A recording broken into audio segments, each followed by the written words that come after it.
이 아침에 나눌 하나님의 말씀은 요한복음 9장 24절로 28절까지 말씀입니다.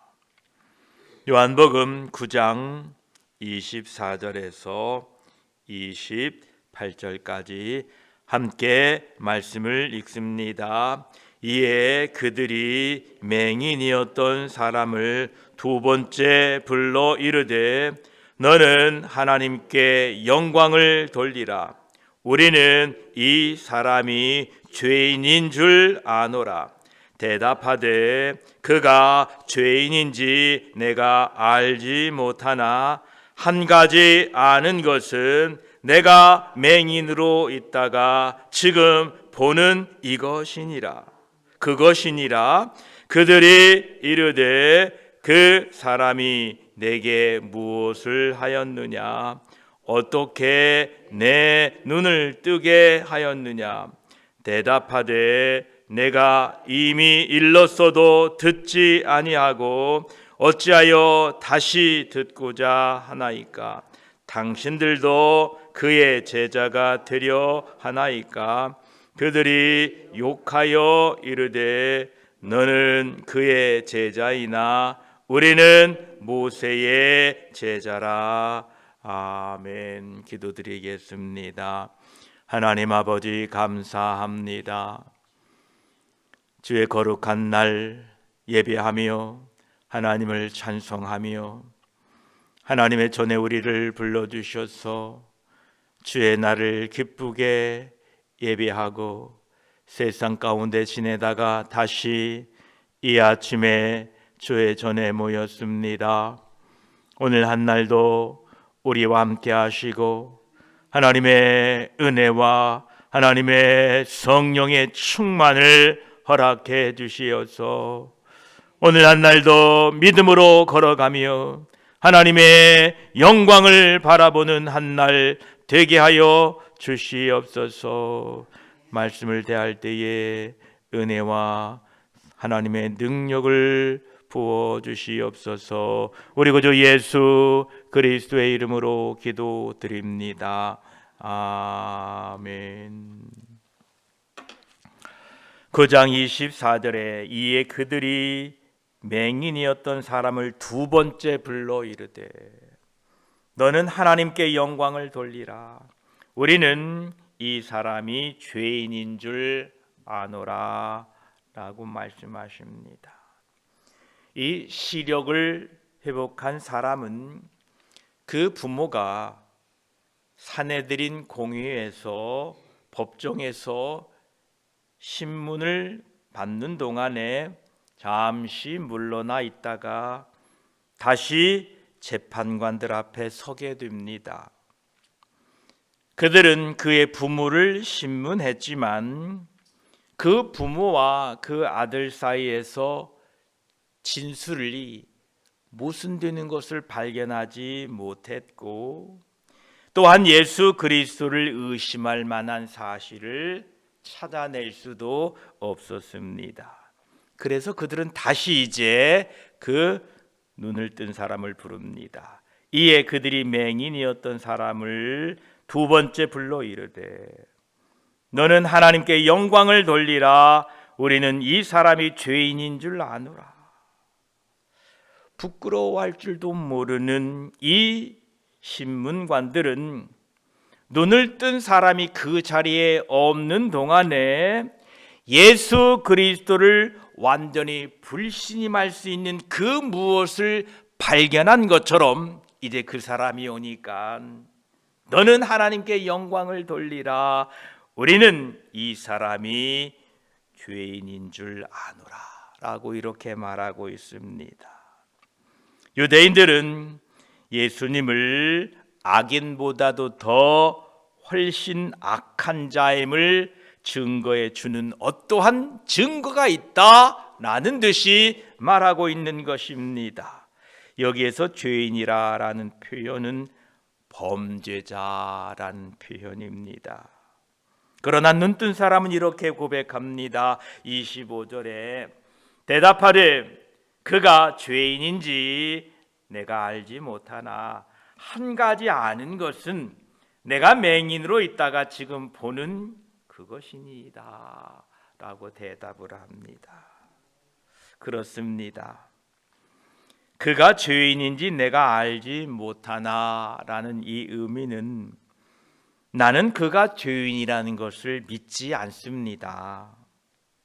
나는 그가 그런 사람이라고 고소하지도 않을 것입니다. 나는 너희와 함께 그가 그러한 사람이라고 말하지 않겠다라는 뜻입니다.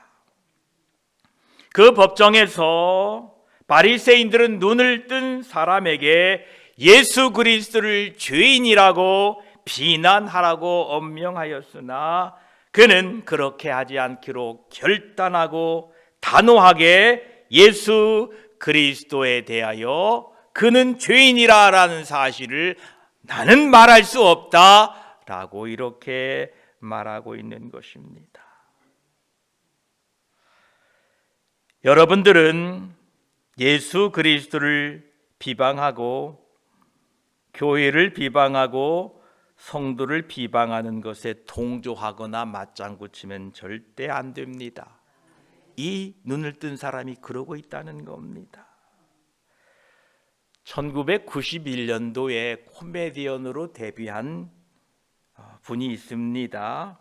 여러분도 잘 아시는 신동엽 씨라는 분이 코미디언으로 지금까지 33년간 아주 왕성한 활동을 하고 있습니다. 많은 스타들이 하루아침에 반짝하고 몇 년간 있다가 그냥 이름도 없이 사라지는데 30년이 넘게 꾸준히 활동하고 있습니다. 그런데 제가 어느 날 그분의 이 장수하는 비결을 유튜브에서 보게 되었습니다. 이분은 믿음도 좋으신 분입니다. 그런데 그분의 생활 원칙 중에 하나가 있습니다. 그가 무명이거나 또한 지금 아주 유명한 스타가 된 그날까지 신동엽 씨 앞에 와서 다른 사람 욕하는 사람은 2번 다시 만나지 않는다는 겁니다. 선배가 되었던 후배가 되었던 누가 되었던 자기 앞에 와서 다른 사람 욕한 사람은 2번 다시 만나지 않는다는 생활 원칙이 있었습니다. 그래서 자기는 지금도 그것을 지키고 있다라고 이야기하는 것을 볼 때 참 좋은 신앙의 사람임과 동시에 좋은 생활을 하고 있구나라고 생각을 했습니다. 여러분, 예수 그리스도를 비방한 사람과 절대 만나지 마십시오. 왜냐하면 그 비방한 사람들과 만나게 되면 동조하게 됩니다. 교회를 비방하거나 성도를 비방하는 일을 하는 사람을 절대 가까이 하시면 안 됩니다. 혹시 제가 어느 누구를 멀리하고 만나지 않는다 생각하시면 그 사람이 다른 사람을 욕하고 다니고 비방하고 다니는 사람일 수도 있겠구나라고 생각하시면 될 듯합니다. 저도 배우고자 합니다. 저와 여러분, 이 눈뜬 사람은 예수 그리스도를 비방해라, 그가 죄인이다 라고 강요를 했으나 절대 그렇지 않았다라는 것입니다. 그 사람은 그가 죄인인지 내가 알지 못하나 한 가지 내가 아는 것은 내가 맹인으로 있다가 지금 보는 그것이니이다 라고 이렇게 고백합니다. 여기에서 이 눈뜬 사람의 말은 예수 그리스도에 대한 인격에 대한 문제는 지금 나의 문제와 맞지 않습니다. 나의 요점에서 지금 벗어나 있습니다. 나는 지금 예수 그리스도께서 나에게 행한 일 때문에 조사받으러 왔는데 그거하고는 인격하고는 상관이 없지 않습니까? 나는 그분에 대해서 잘 모르나 한 가지 나는 아는 사실이 있습니다. 내가 맹인으로 있는 것은 분명한 사실이었고 지금은 내가 보는 것입니다 라고 자신 있게 예수 그리스도께서 자신에게 행하신 일을 고백하고 선포하는 것을 볼 수가 있습니다. 여러분들도 또한 어떠한 사람 앞에서든지 예수 그리스도께서 자신에게 행하여 주신 일을 밝히고 증거하고 선포하시기를 바랍니다. 그러면 예수님께서 기뻐하십니다. 이러한 사람들에게는 더욱 큰 사랑을 베푸시고 축복해 주십니다. 그래서 어느 누구 앞에서든지 예수님께서 자신에게 행하신 일을 밝히시기를 바랍니다. 이렇게 예수님이 행하신 일을 밝히자 유대인들은 또 26절에 묻습니다.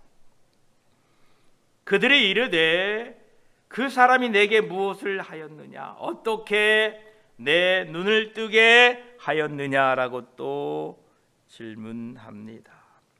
유대인들은 이 눈을 뜬 사람으로 하여금 그에게 이루어진 기적을 부인하도록 할 수 없었고, 또한 그로 하여금 예수 그리스도에 대한 나쁜 생각을 품도록 할 수 없었기 때문에 이제 재판장들은 다시 한번 그 고침에 받은 내용을 질문하고 있습니다. 어떻게 고침받았느냐? 이 질문을 되풀이하는 목적이 있습니다. 눈을 뜬 사람에게 이전과는 다른 설명을 붙여서 다시 한번 예수 그리스도가 행하신 일을 부인하도록 시도하는 것입니다. 왜 자꾸 묻습니까? 이미 말했는데 왜 자꾸 묻느냐 이 말입니다. 그 이유는 그 질문을 통하여 예수 그리스도가 행하신 일을 부인하도록, 어찌 생각해 보면 우리가 그런 경우가 있습니다. 이것이 하나님의 은혜요, 하나님이 나에게 베푸신 기적입니다 라고 누구에게 말하면 그거를 들은 사람이 가만히 생각해 보면 이럴 수 있겠고, 그러면 또 내가 아니에요, 하나님의 은혜입니다 라고 고백하면 또 다른 측면에서 혹시 저럴 수도 있지 않을까라고 하는 이유는 그렇게 질문함으로 말미암아 우리가 고백한 하나님의 은혜입니다, 하나님께서 하셨습니다라는 것을 흔들고 그것을 무너뜨리려고 하는 마귀의, 사탄의 전략이라는 것을 여러분 기억하시고 믿음으로 고백하시길 바랍니다. 이렇게 또 질문을 하는 유대인들이 그 사람이 내게 무엇을 하였느냐, 어떻게 눈을 뜨게 하였느냐 라는 질문을 계속하고 있는 이유는 지금 유대인들은 그 일의 결과 자체보다는 그 모든 절차를 불신하고 있음을 다시 한번 보여주고 있습니다. 더 중요한 사실은 예수님이 눈을 띄워줬다는 거예요. 여기에는 관심이 없어요. 어떻게 했느냐? 우리의 믿음은 어떻게 해서가 아니라 누구에게 라는 이 순서가 중요합니다. 우리가 신앙생활 하다 보면 어떻게 하면 복을 받을까? 어떻게 하면 라는 것을 자주 생각할 때가 있습니다. 그러다 보면 정작 우리가 초점을 맞춰야 할 예수 그리스도를 잊어버리는 경우가 종종 있습니다. 우리의 신앙의 본질인 예수 그리스도께 초점을 맞추는 일을 열심히 하시기를 바랍니다. 다시 질문을 받은 이 눈뜬 사람은 27절에 대답하되 내가 이미 일렀어도 듣지 아니하고 어찌하여 다시 듣고자 하나이까? 당신들도 그의 제자가 되려 하나이까? 라고 대답을 합니다. 아마 이 말을 들은 유대인들은 펄펄 뛰었을 겁니다. 눈뜬 사람은 유대인들이 예수 그리스도께 대하여 이처럼 함부로 말하는 심판관들에게 아주 분개하고 항변하면서 내가 그들에게 솔직하고 분명하게 말하였는데 왜 당신들은 시간을 낭비하느냐, 이미 내가 말했다라고 밝히고 있습니다. 그 마음이 이미 예수 그리스도께 대하여 닫혀져 있음이 분명한 사람들과 하나님의 일에 대하여 토론하는 것은 쓸데없는 일입니다. 쓸데없어요. 논쟁하지 마세요. 왜냐하면 그들은 이미 하나님의 일에 대하여 마음이 닫혀 있어요. 그래서 아무리 설명을 해도 예수님이 내 눈을 띄워줬다, 내가 맹인으로 있었다, 그 부모를 불러와서 이게 진짜 네 아들이냐, 진짜 맹인으로 낳느냐라고 얘기해도 예, 확실히 맹인으로 낳고 내 아들이 분명합니다라고 그렇게 증언을 하고 그렇게 확증을 해도 이들은 안 믿는다는 거예요. 잠언 26장 5절에 말씀하십니다. 미련한 자에게는 그의 어리석음을 따라 대답하라. 두렵건대 그가 스스로 지혜롭게 여길까 하노라 말씀하십니다. 언뜻 보기에는 서로 모순되는 말 같습니다. 미련한 자에게 그의 어리석음을 따라 대답하라. 그 말씀의 뜻은 너는 미련한 자에게 어리석은 방법으로 대답해서는 안 된다. 왜냐하면 이것은 너로 그의 어리석음을 함께 나누는 자가 되기 때문이다라는 것입니다. 혹 여러분이 말도 안 되는 어리석은 말을 하는 사람을 만나거들랑 어떻게 하시냐면 조용히 피하십시오. 조용히 피하십시오. 이게 지혜입니다. 주님은 분명히 밝히셨습니다. 마태복음 7장 6절에 거룩한 것을 개에게 주지 말며 너희 진주를 돼지 앞에 던지지 말라. 그들이 그것을 발로 밟고 돌이켜 너희를 찢어 상하게 할까 염려하라 라고 말씀하고 계십니다. 그렇습니다. 저와 여러분, 어리석은 말을 하는 사람들은 논쟁의 대상이 아니라 조용히 피하시고 그들을 위하여 기도할 수 있기를 주의 이름으로 부탁드립니다. 드디어 이제 이 유대인들이 세상 말로 뚜껑이 열렸습니다. 28절에 보면 그들이 욕하고 이르되 너는 그의 제자이나 우리는 모세의 제자라. 이제 바리새인은 눈뜬 사람을 향하여 욕을 해댑니다. 즉 그를 저주할 놈이라 선포함으로써 유대인들의 공동체에서 파문을 시켜버립니다. 쫓아냈다는 거지요. 그 결과로 볼 때에 바리새인들은 눈을 뜬 사람의 말을 반박할 수도 없었고 그의 주장에 어쩔 도리가 없어서 이제는 욕설을 의지할 수밖에 없게 되었다는 겁니다. 혹 여러분 중에 악담을 퍼붓는 사람이 있다면 우리는 이렇게 생각하셔야 됩니다. 아, 저 사람은 스스로 자신이 패배자라는 것을 증명하는구나 라고 생각하시면 됩니다. 그래서 서운해하지 마십시오. 이제 바리새인들은 너는 그의 제자이나 우리는 모세의 제자라 라고 말합니다. 이것은 정말로 오만한 자랑이고 그 오만한 만큼 근거도 전혀 없습니다. 예수님께서는 분명히 그들에게 이미 밝히셨습니다. 요한복음 5장 46절에 모세를 믿었더라면 또 나를 믿었으리니 이는 그가 내게 대하여 기록하였음이라 라고 분명히 밝히셨습니다. 예수 그리스도와 교회를 비방하면서 자신은 하나님의 백성이라고 말하는 것은 무지한 것이고 오만한 것입니다. 우리들이 예수 그리스도의 제자이며 하나님의 백성이라고 하는 것은 하나님의 말씀과 예수 그리스도의 말씀에 순종하며 따른다는 것입니다. 로마서 8장 5절로 9절까지는 분명히 밝히셨습니다. 육신을 따르는 자는 육신의 일을, 영을 따르는 자는 영의 일을 생각하나니 육신의 생각은 사망이요 영의 생각은 생명과 평안이니라. 육신의 생각은 하나님과 원수되나니 이는 하나님의 법에 굴복하지 아니할 뿐 아니라 할 수도 없음이라. 육신에 있는 자들은 하나님을 기쁘시게 할 수 없느니라.